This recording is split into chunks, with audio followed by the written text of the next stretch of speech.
Hi guys, Kayla here from the editing studio, aka my eating kitchen, and I am here to let you know that the very first Patreon exclusive USBS episode has come out.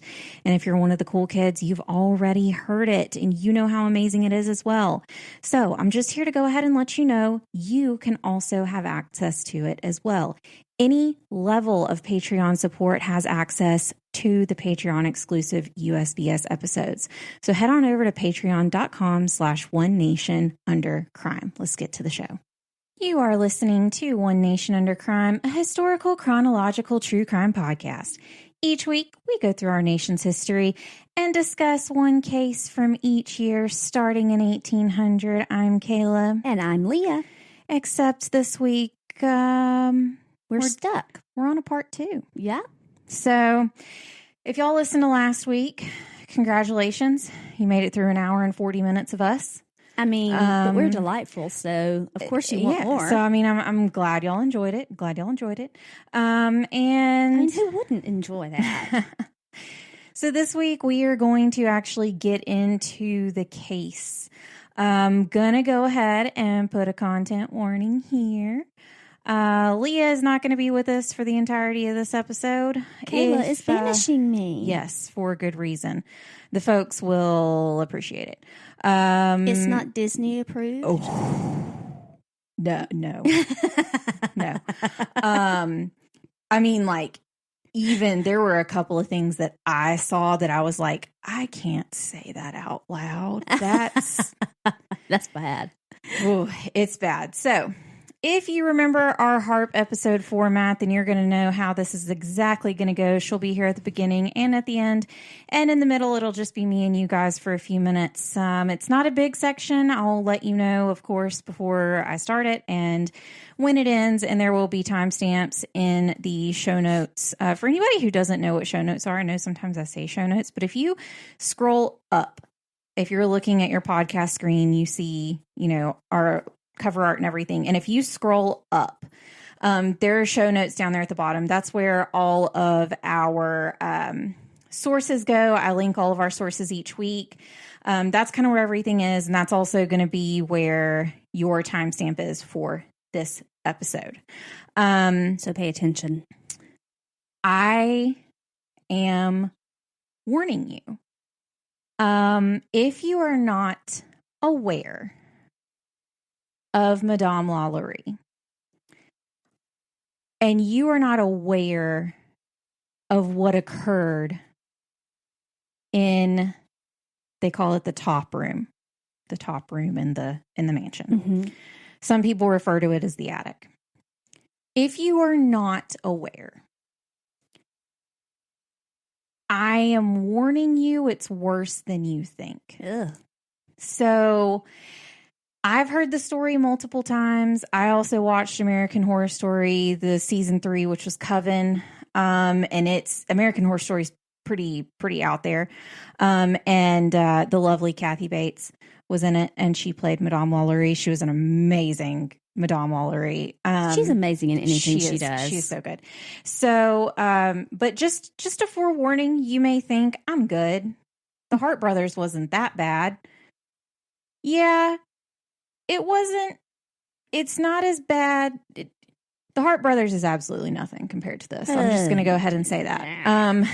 Now that Leah's made it through 36 episodes of this show, she could probably go back and listen to that section now, but she was too new at that point. We were not going to do that to her. So thank you. Yes.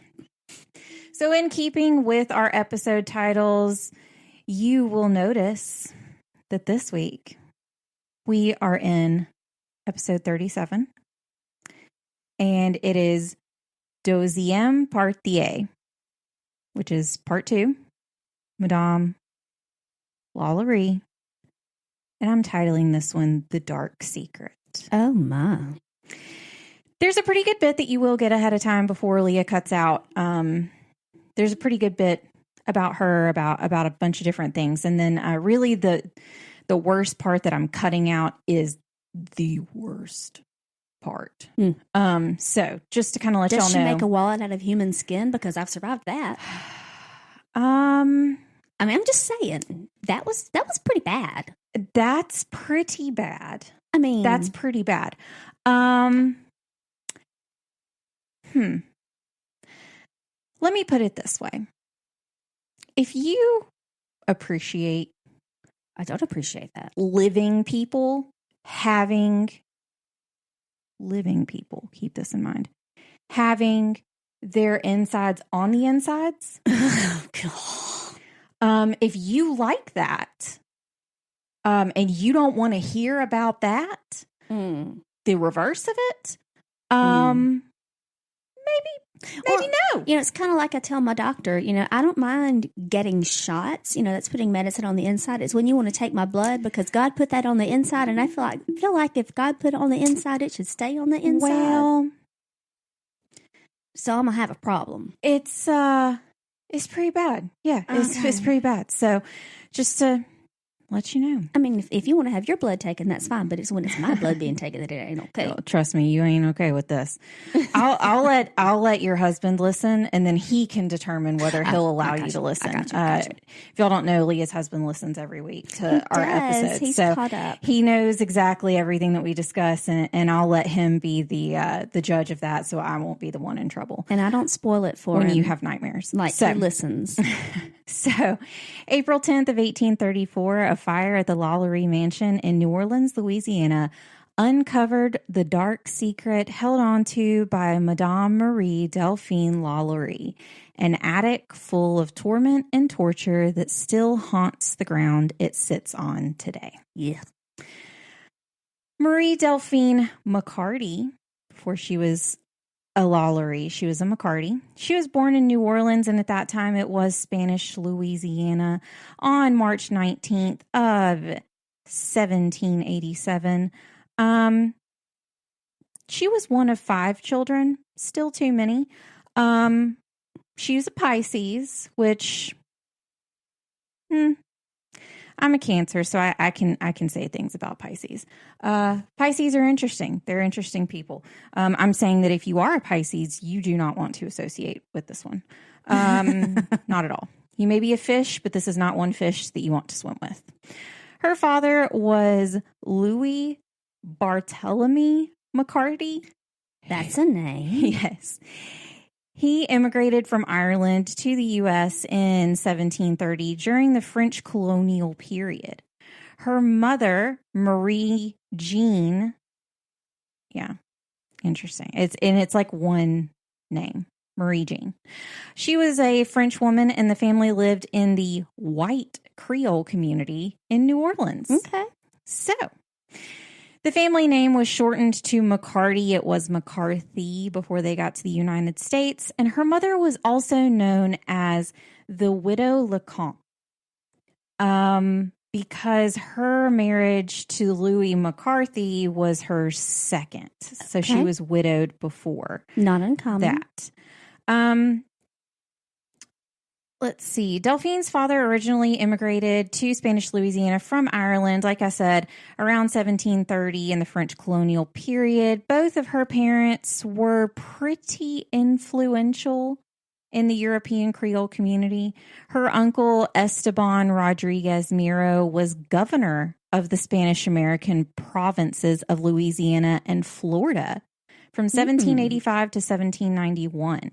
And her cousin, Augustine de McCarty, was the mayor of New Orleans from 1815 to 1820. Pretty influential. While Delphine was in the upper echelons of society in New Orleans, I just like the word echelon, so I had to put it in there. Kind of fun to say. It like didn't. Francisco. True.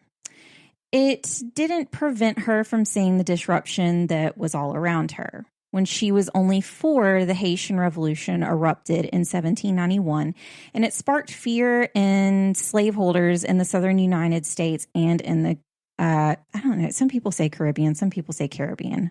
I'll probably say it both ways. And they were worried that if their slaves knew of the Haitian Rebellion, then it was obviously going to come here. Rebellion was going to inspire them to do the same. Right. How dare they? And these fears... Yeah, right. Be treated like a human. These fears were not unfounded. Well, I mean, It's Delphine's uncle was murdered in 1771 by his own slaves, and was this the mayor? Let's see. No, A different. Her cousin was the mayor. I'm sorry. Her uncle was the one that was the governor of the province. Okay, so was this the governor that was murdered? Yes. Okay, I'm sorry. So he was murdered in 1771 by his own slaves, and the revolution had inspired the local Mina Conspiracy in 1791, the Pointe Coupee Conspiracy in 1794, and the 1881 German Coast Uprising. All of these caused slaveholders to discipline their slaves even more harshly due to the fear of rebellion. The Mina Conspiracy involved the Mina community. I hope I'm saying Mina right. It's Mina. It's either Mina or Mina, but I'm not sure. So no disrespect at all to anyone if anyone is a part of that community. But they were a very well-organized Black community in Louisiana who shared a common language. Ooh. They were originally from the Bay of Benin, which is an area of the Gulf of Guinea on the western African coast.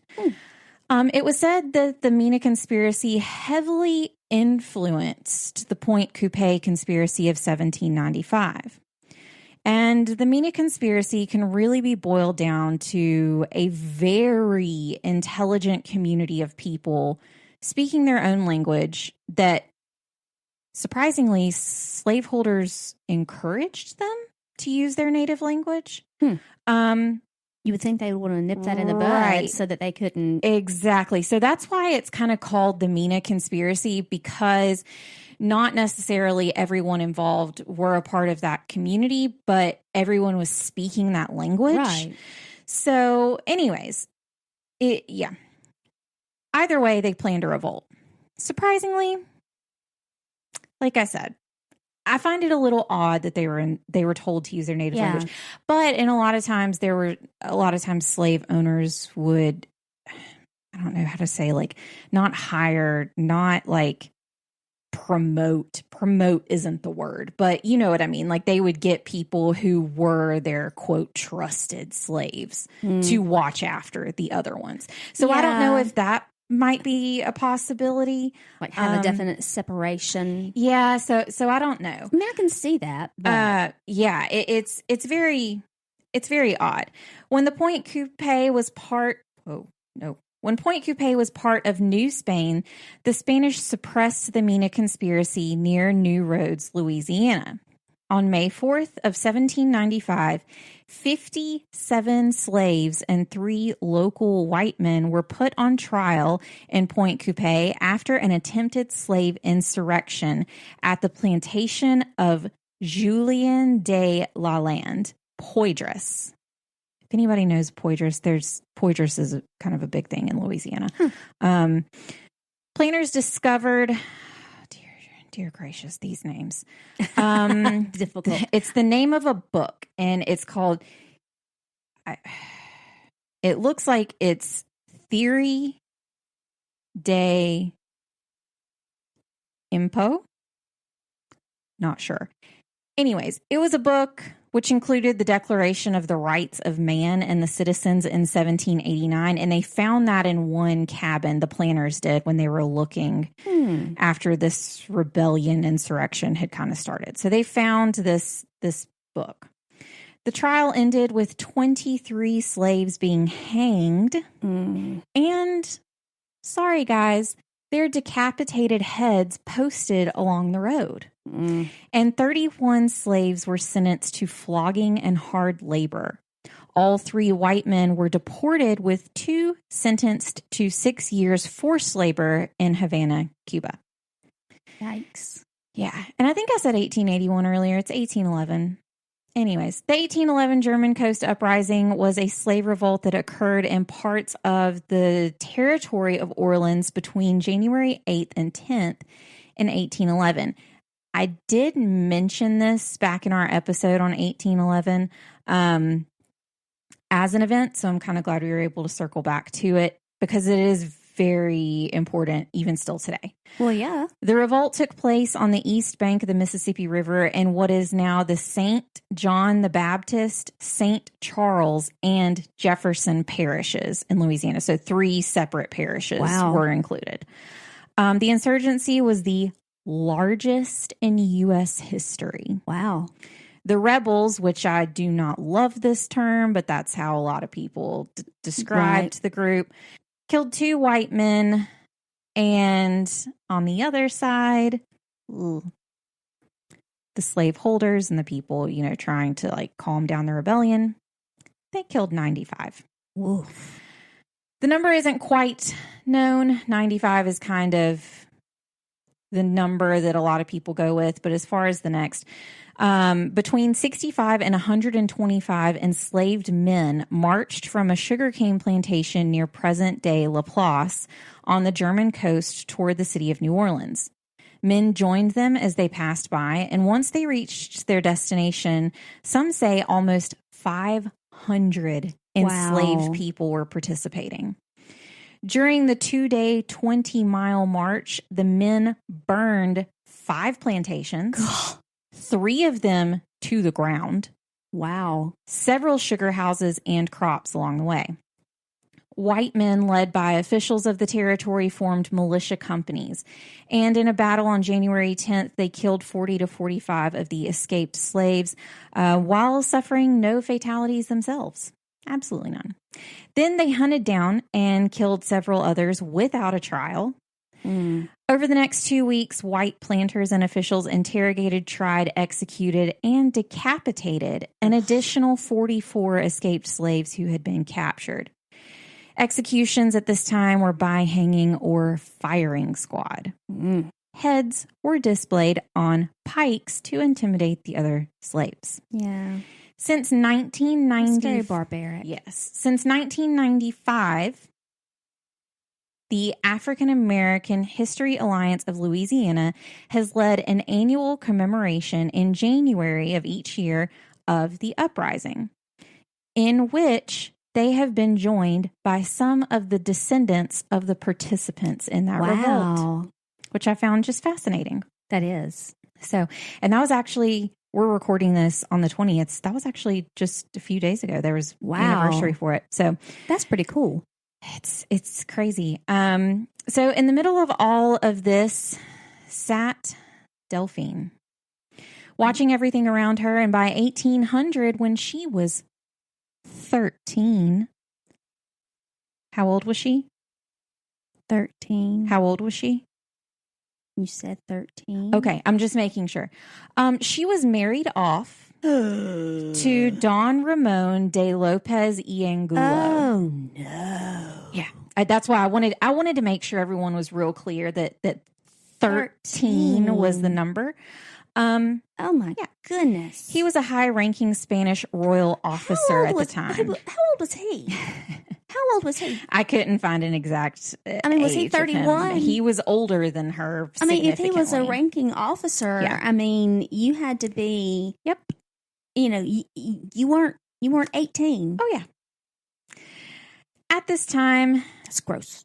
Louisiana. It's not spelled the same as Louisiana that we know today. It was Louisiana. Was a Spanish colony after the French defeat in the 7 Years' War. The two were married at the Cathedral Basilica of St. Louis, King of France, now known as the St. Louis Cathedral. If you were thinking, is that the gorgeous cathedral located right behind Jackson Square that you mentioned in the last episode? Yes, that one. I mean, it was a pretty place to get married. Maybe a couple years premature. True. Delphine's marriage to Don made her one of the most powerful women in the territory of Orleans because her husband was appointed consul general for Spain shortly after their marriage. At 13. I'm sorry, she was not a woman yet. Yeah. I'm sorry. She's a girl. Sorry. But yeah. I'm just saying. In 1804, so just 4 years later, Dawn was called back to Spain, and while en route to Madrid with Delphine, who was then pregnant, Don Ramon mysteriously died in Havana. Several accounts mention different reasons for his visit to Spain. Some historians claim that he was called back to Spain as a promotion and a prominent position in the Spanish court was waiting for him. Some say that it was a military punishment because Don was being barred from his territory in New Orleans. A few days after his death, Delphine gave birth to his daughter, Marie Borgia Delphine Lopez y Angulo de la Candelaria. Whoa. That is alphabet soup right there. Mm-hmm. Her nickname was Borquita. That's kind of fun. So, the newly widowed Delphine and her daughter returned to New Orleans alone. For the next 4 years, Madame LaLaurie lived comfortably in her mansion, pre-LaLaurie. And in 1808, just 4 years after the death of her first husband, she got married for the second time. Okay, she's 21 at this time, so, I mean, this would be an appropriate 8 age. years. Yeah, 8 years later, so yeah. An appropriate age to get married. This time she married Jean Blanc. You'll notice it's not LaLaurie. Right. He was also one of the richest men in the region and was a well-settled merchant, banker, and lawyer. After the marriage, Jean bought a house on Royal Street, and the couple gave birth to 4 children. Too many.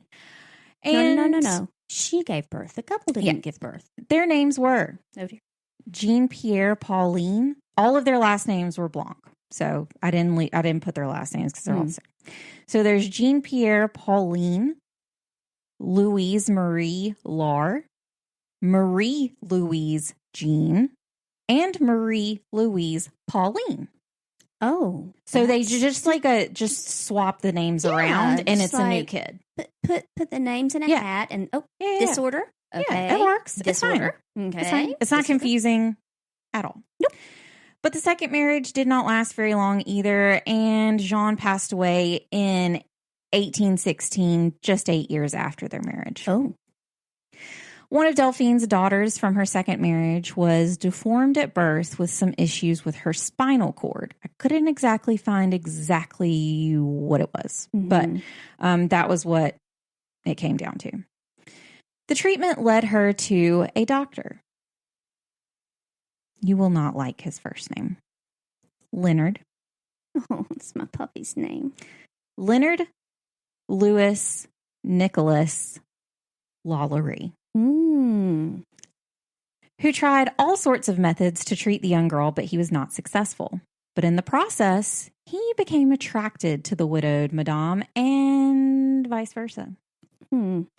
Right before he proposed the marriage to Delphine, he was all set to return back to France, but his brother persuaded him to stay. On June 25th of 1825, Delphine married her third husband, physician Leonard LaLaurie, who was much younger than her, although I could not find an exact age on him.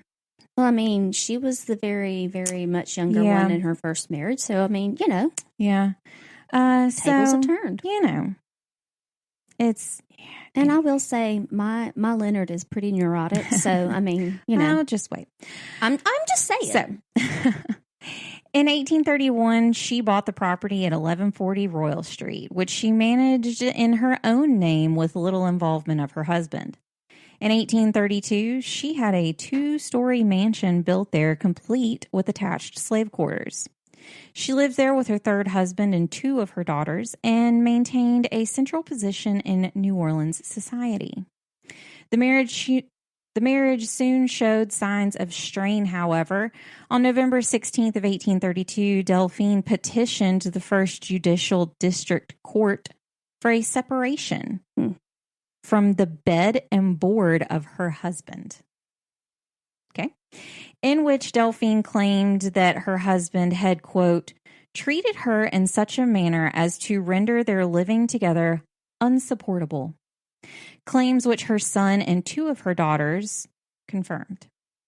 The separation might not have been permanent, as Dr. LaLaurie will find himself back in this case. So, we will see him again. Most of the city was shocked at how polite Madame LaLaurie was to her slaves, right? So weird that she would be polite. I mean, because she was better than everybody else. She was in the upper crust, so she didn't have to be. Right. However, Delphine apparently went insane after the failure of her third marriage. Uh-oh. Like I said, she owned several slaves who helped her after the departure of Dr. LaLaurie from the home. And she showed a lot of kindness to them. And even in public, she showed a lot of kindness to them. And it was curious, considering one of the youngest slaves at the mansion, named Leah, ran off the roof of the mansion to avoid a beating from Madame LaLaurie. Oh, no. She died almost instantly when she hit the ground. It's said that her body was mangled. Would you like to guess why she was running off the roof? What she did? I'll just tell you. She was brushing Madame LaLaurie's hair and she hit a tangle. Crazy, right? Oh. I mean, I was trying to think of something right? trivial. I mean, yep. Mm-hmm. But surely this had to be a mistake, right? I mean, because she was so kind to she her was slaves. so nice. The incident involving Leah ultimately led to authorities impounding all of Madame LaLaurie's slaves. Oh, dear. If only that were the end of the story. Impounding. Yeah, right. Like they were property. Yeah. Mm-hmm. They were auctioned off to the public again. However, Madame LaLaurie got a relative to purchase the slaves at the auction and later returned them to her. Since Leah's death, rumors began to spread that the politeness exhibited in public may have been an act. The rumors turned out to be true. Oh, no. And we're going to say bye to Leah for a bit. So we'll see you in a bit, Leah. Bye. Okay, bye. And now it's just me and you guys. You're the brave souls. You're the ones that decided, you know what? Even given all of Kayla's warnings, I'm staying. I'm staying. And you know what? Congratulations. Good for you. Again, you'll have more chances to get out. But, you know, we're here now. And you're with me. Leah's gone. It's just you and me. We're just having our own personal little conversation. I, of course, have my beverage of choice sitting here. I've already finished one of them. But if you would like to grab your beverage of choice, please go ahead. I've already finished one of these. So let's see. The other one was, this is not an ad, but if they wanted to sponsor me, they totally could. It's like the Bud Light Seltzer Sours. I already drank a watermelon one earlier, and this one's blue raspberry. So I'm pretty excited about it. If you haven't had these, they're apparently limited time, which I don't think that they should be. But I suggest you grab your beverage of choice, coffee, tea, water, whether that's wine, whether that's liquor, whether that is a Bud Light Sour Seltzer. And wasn't that nice? Wasn't that nice? I know. It just, that sound. All right.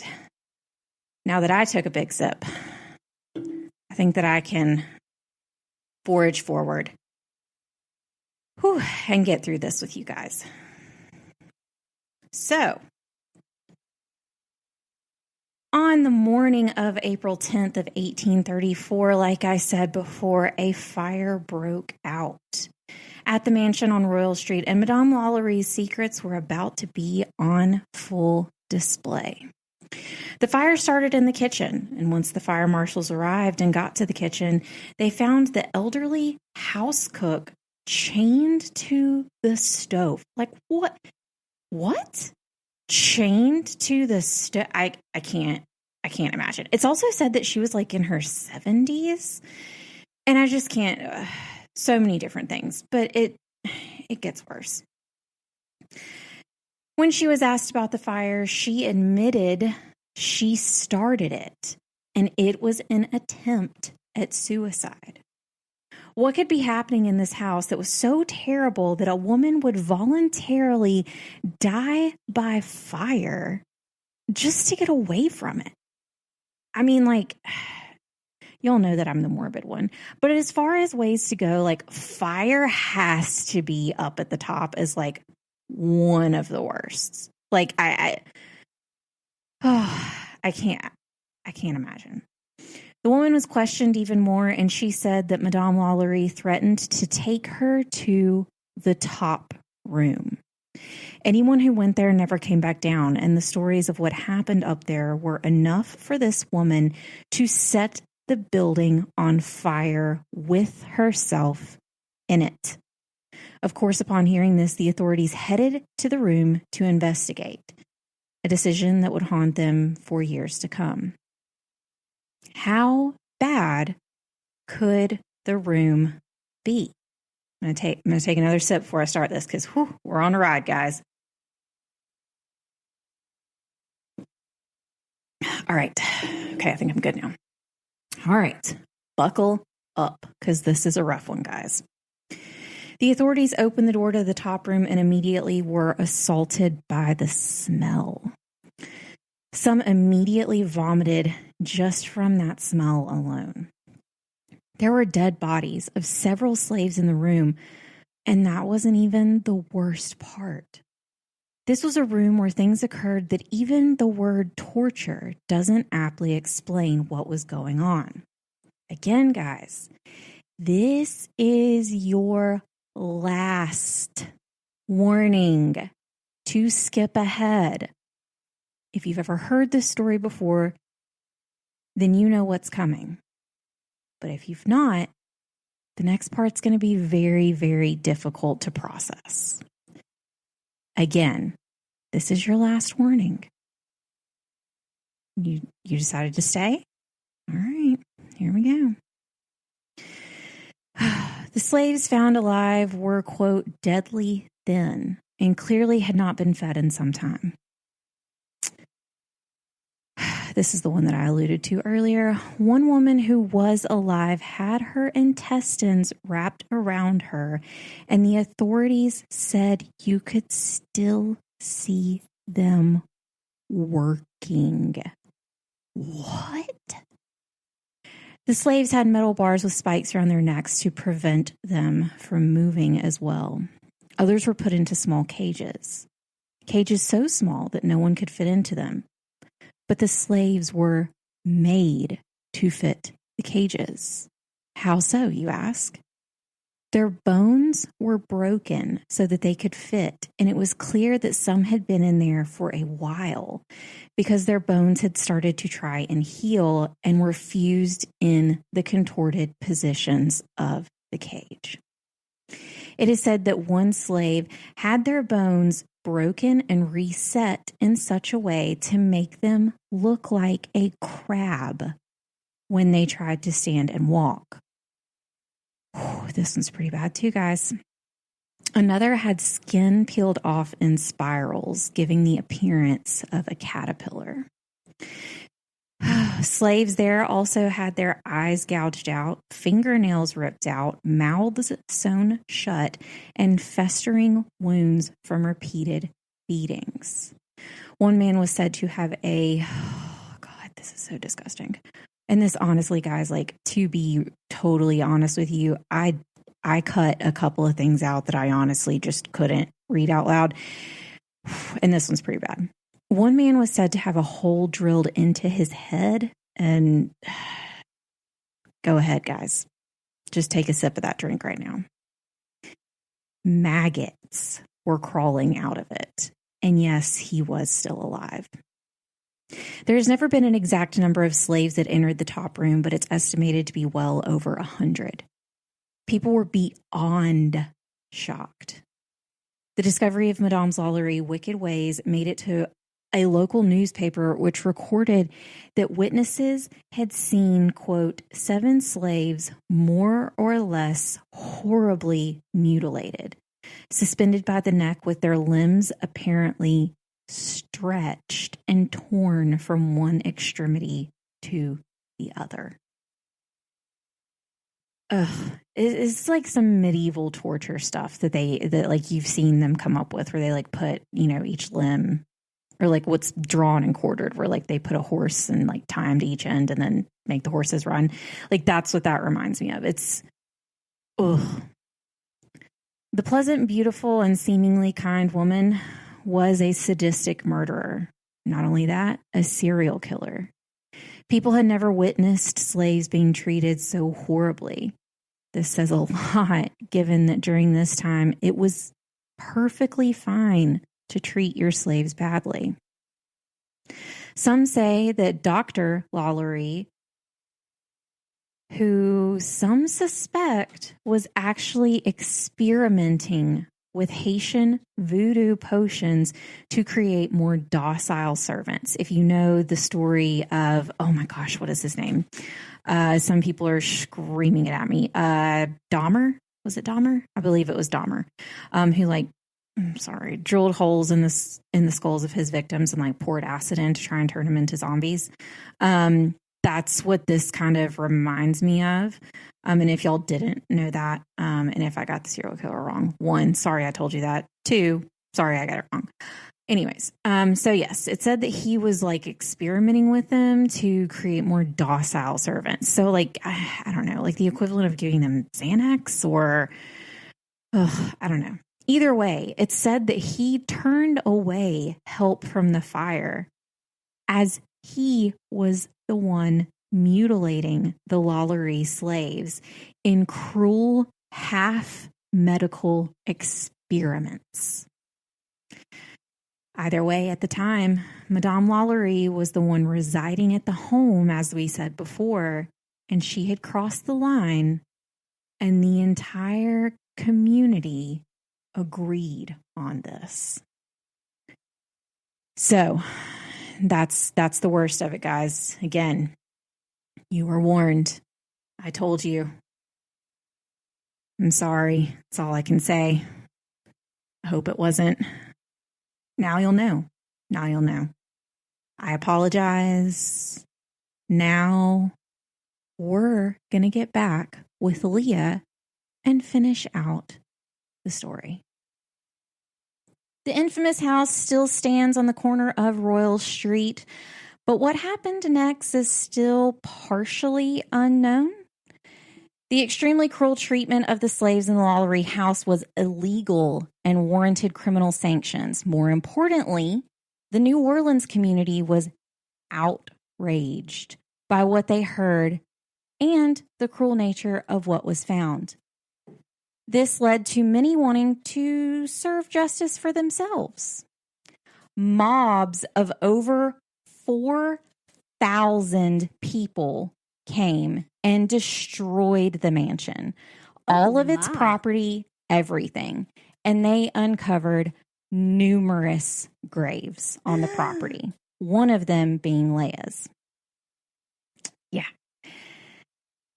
Now I'm curious to know what I missed. And the graves belonged to, of course, the slaves that had been murdered by Madame LaLaurie.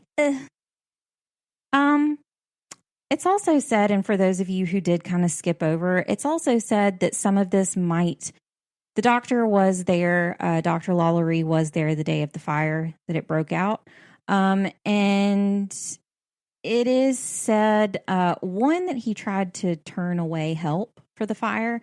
And 2, given that he is a doctor, there's a lot of speculation that maybe he was to blame for what was going on in the top room for medical experimentation. I wondered when you said he was a doctor and what you kind of, I don't know what happened because obviously I didn't hear all the things, but I wondered if that may have been like a way into it. Mm-hmm. Yep.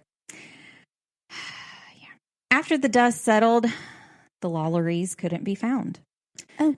The woman, and it's either said her driver or her husband, multiple stories said different things. I couldn't really get a strong answer, went missing, and everyone assumed that they took a boat to Mobile, Alabama, and then fled to Paris. I was going to say, oh, great. All right. they're among us. However, there was no word of her ever making it to Paris. Her daughter claimed to have received letters from her, but no one had ever seen the letters. One rumor is that she died during a boar hunting accident, but others say that Madame LaLaurie actually returned to New Orleans under a different name. Oh. It is thought that she spent out the rest of her days in France or New Orleans.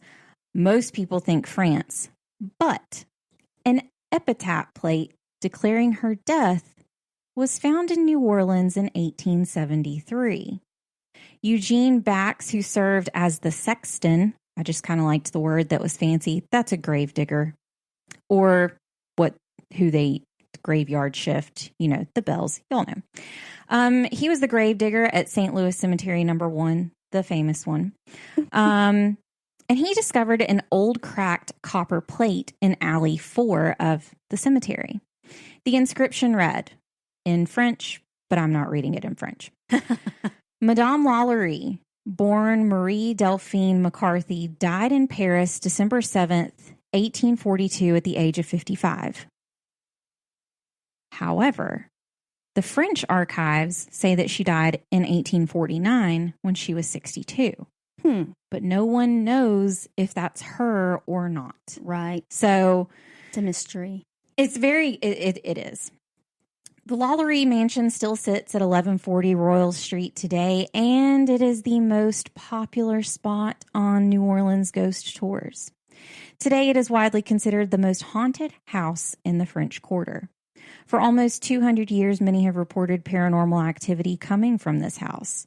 Of course, a majority of the claims are that the spirits of the slaves tortured there are the ones who still wander the halls. There is a room in the LaLaurie Mansion where the slaves are often kept, like we said before, called the top room, and reports of moaning coming from that room are common, and phantom footsteps echo throughout the house. Ugh. Many people who have stood near the house, this is just crazy to me. Many people who have stood near the house have reported feeling as if they were taken over by negative energy. In the 1890s, the mansion was turned into tenement housing. And in 1894, one of the tenants was murdered in his room. When he was found, it appeared that someone had ransacked the room and that he was likely a victim of robbery, but nothing of value was missing. We've said it once. If we said it once, we said it twice. Don't just make it look like it. I mean, I'm just saying. An odd account regarding his murder deals with the police interviewing neighbors about it. One of his neighbors claimed that he was having problems with sprites. Don't know. In his apartment. Like a pixie. Yeah. Everyone thought he was going mad, but the neighbor did say something interesting. He claimed that his neighbor told him that there was a daemon. Yep. Is that a country way of Diamond. They say that demon? they say that on Morbid because Elena says she's not going to say a demon in her house, so they call it a daemon. I mean, whatever. So, yeah. He claimed that his neighbor told him that there was a demon in the house who wasn't going to rest until he had met his end, which the man did in that house. Is it possible that at least some of the ghostly phenomena can be a result of this brutal murder? Certainly is possible. However, nobody will know for sure until a real paranormal investigation team can investigate this entire location. At another point in the mansion's history, an all-girls school occupied the building. The school was one of its kind because both black and white girls, specifically, studied together. That is, because people are garbage. Until the Reconstruction era, when the school had to be changed to a school for only black girls. This is when things got really bad. Reports of physical attacks were quickly reported. The young girls would tell their teachers that they were attacked, and they would show scratch marks and bruises on their forearms. When asked who could have done this, the answer was always that woman. Oh, no. These girls were all between the ages of 6 and 8, and it's highly unlikely that the teachers would have told them about Madame LaLaurie and the fire that happened decades earlier. One can only think that once the white girls were out of the school, Madame LaLaurie saw it as her opportunity to continue to torment those who she equated to her slaves that she tortured all those years ago. Now, we all know that I like, as some people call it, the woo-woo stuff, the crazy stuff. I like woo-woo stuff.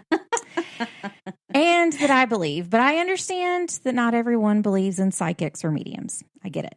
But ding, ding, ding. On a ghost tour one night, one of the tourists happened to be a medium. For anyone not aware, there is a difference between a psychic and a medium. A medium is someone who can look across the veil and speak to people who have passed on, while a psychic is more described as someone with the ability to give information about the past, present, and even future, but they cannot deliver messages to the other side. A lot of times psychics are lumped in with prophets. It's a whole thing. There's a whole underground world. I don't have time to get into it right now. If y'all want it as a separate podcast, let me know. Because I'll totally do it. You know, I love it. Love all the fun stuff. But there are also psychic mediums, and they're kind of the best of both worlds, as most people would say. On the night of the tour, the medium had sensed certain things about several locations throughout the tour before the guide ever told her. According to Ghost City Tours, this is what happened next. Quote, within the first sight of the LaLaurie Mansion, the medium sucked in a deep breath. Such sadness, she whispered as she rocked back onto her heels.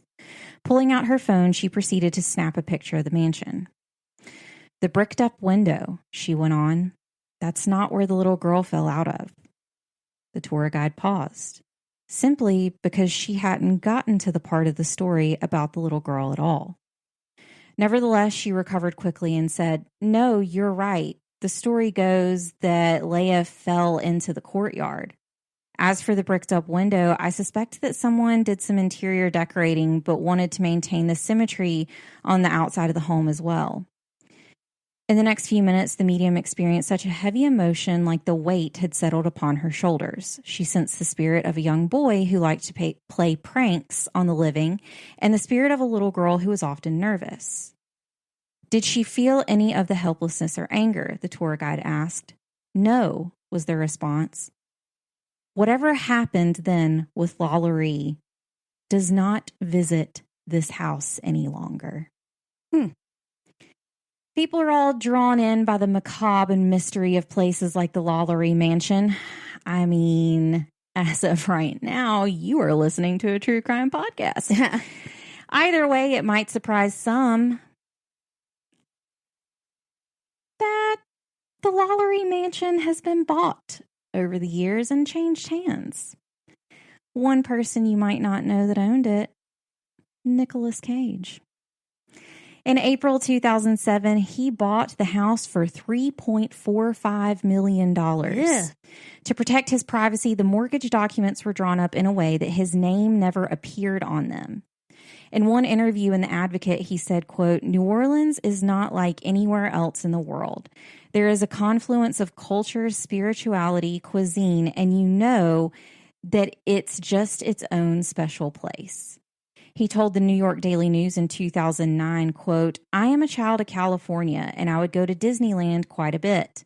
I consider myself something of a son of Walt, and those memories had an impact on me. One of my greatest memories would be the Haunted Mansion at Anaheim in New Orleans Square, no less. So for me to have the actual thing was the childhood fantasy come true. Oh, my. I love it. However, coincidentally, 2009 is the same year the home was taken away from Cage due to foreclosure.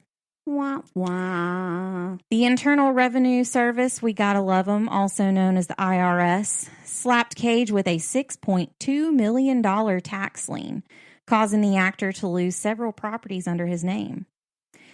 There is also a rumor that goes around that he only spent one night in the house in all of the time that he owned it because he was afraid of the ghosts.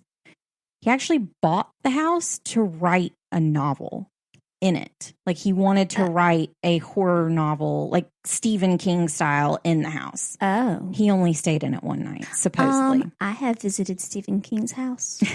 I have. He's a very interesting character. Well, I haven't been inside the gates, but I've driven past it and been outside the gate. But there is still something in New Orleans that Nicolas Cage owns. I know what it is. Fun fact, one thing the government cannot take from you is your final resting place. I did not know that, but makes sense. Cage built himself, funny, Cage built himself his own tomb. Get it, Cage. In New Orleans before the foreclosures and bankruptcy took place. The tomb is located in St. Louis Cemetery No. 1, the same one that Madame LaLaurie is supposedly in.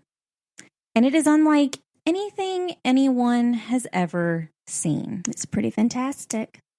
It is a 9-foot stone pyramid with the words Omnia ab uno, everything from one, on the front.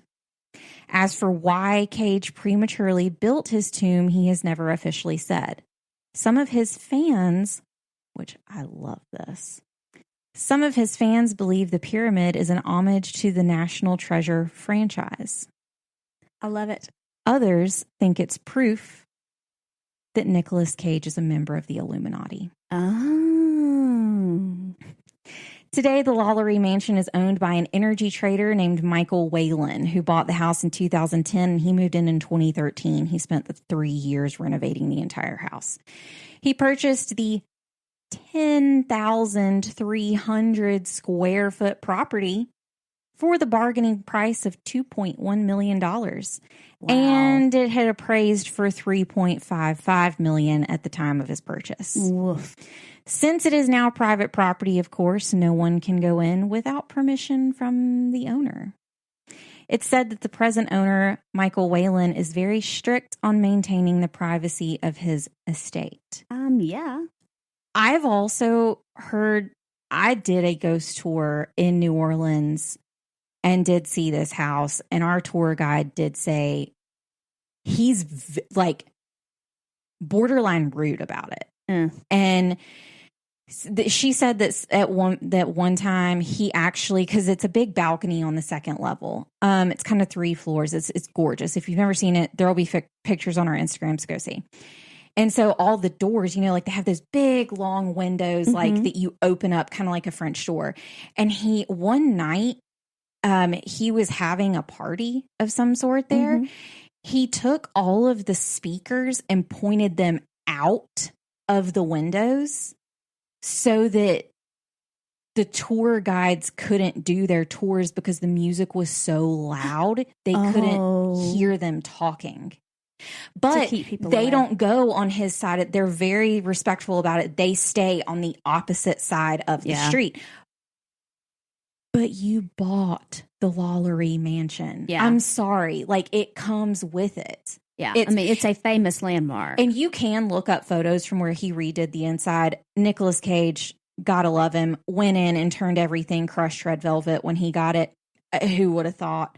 I just imagine like one of those really bad hotel rooms that had like red carpet on the floor with like a heart-shaped bed, and like there was also carpet in the bathroom for some reason. Why like, carpet in the bathroom? I always kind of imagine that, like, take that aesthetic and that's what Nicolas Cage did to it, but in 2007. Either way, it took 3 years for the new owner to undo what he did. Oh, bless. So, yeah.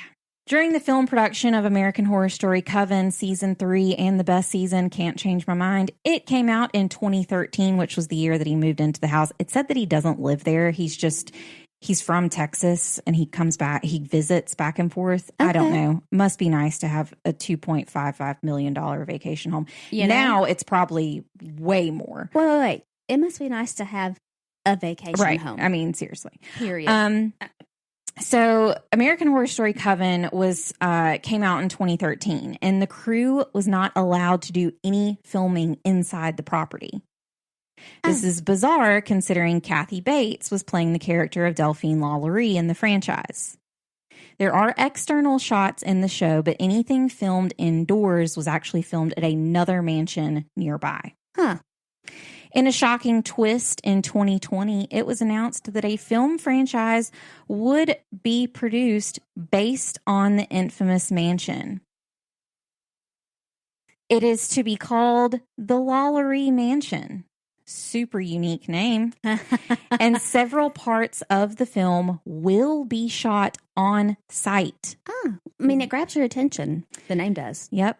Which will give viewers a first-hand view of the property that has been closed to the public for almost 100 years. Well, and that could be why they wouldn't let them film, because they knew this was in the works.